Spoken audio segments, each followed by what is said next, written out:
La tentation qui guette tous les modèles du line-up de Volkswagen quand vient le temps de leur renouvellement est de tout faire comme la Golf. Ce phare, ce best-seller, c'est d'autant plus vrai en ce qui concerne la Polo, la Mini Golf, dont la première génération est apparue en 1975, soit un an à peine après la Golf, première du nom. À l'occasion de son restylage demi-vie, la 6e génération de la Polo a clairement pris la Golf 8 pour référent. Elle a ainsi eu droit à un relooking assez profond. La face avant évolue de manière sensible. Bouclier et optique ont été redessinés. La signature lumineuse est autrement plus sophistiquée qu'avant, grâce notamment à l'apport du bandeau lumineux qui souligne la calandre, jetant un pont entre les dites optiques. Les LED sertissent dorénavant les phares avant et arrière, tandis que les variantes les plus huppées de la Polo Phase 2 ont droit à la technologie de diode matricielle IQ Light. Pour sa part, la partie arrière est transfigurée à la faveur de l'adoption de feux inédits, qui mordent le haillon avec gourmandise et qui ne sont pas sans rappeler ceux de la compacte 100% électrique du clan, l'ID3. Le bouclier qu'il surplombe est inédit également.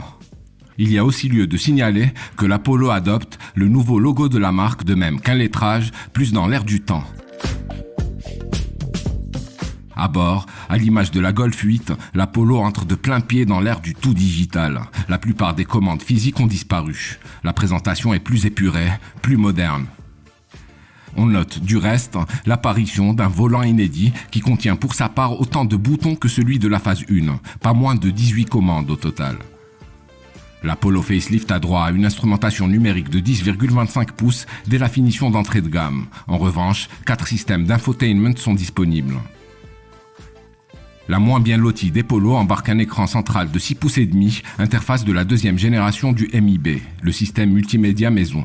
Les finitions plus huppées ont droit à un écran de 8 pouces quand le haut de gamme fait appel à un écran de 9,2 pouces. Dans les deux cas, on passe au MIB 3, inauguré chez Volkswagen en juillet 2020 par le Tiguan restylé. Deux grandes nouveautés sont à noter. La Polo hérite d'une compatibilité Apple CarPlay Android Auto sans fil et s'offre 2 ports USB-C. Enfin, un dispositif de recharge par induction est proposé en option. Côté sécurité, la phase 2 de la Polo 6 a hérité d'un airbag central entre les sièges avant et a étoffé son arsenal d'aides à la conduite. Freinage d'urgence, détecteur de fatigue, assistant de sortie de stationnement ou encore système de maintien dans la voie font désormais partie de la dotation de série de la finition haute. Du reste, la Polo reçoit pour la première fois le Travel Assist, un assistant à la conduite autonome qui prend en charge la direction, l'accélération et le freinage. Sous le capot, la citadine allemande repart sur les mêmes bases. Pas de diesel et pas d'électrification. Le 3 cylindres 1 litre essence donne le choix entre 3 variantes de puissance, 80, 95 et 110 chevaux. Quant à la version la plus méchante de la citadine de Wolfsburg, l'emblématique Polo GTI qui sera révélée fin juin, elle affiche 210 chevaux désormais. C'est 10 chevaux de plus qu'avant. La Volkswagen Polo 6 Phase 2 devrait débuter sa carrière en septembre prochain. Ces tarifs n'ont pas été annoncés pour le moment.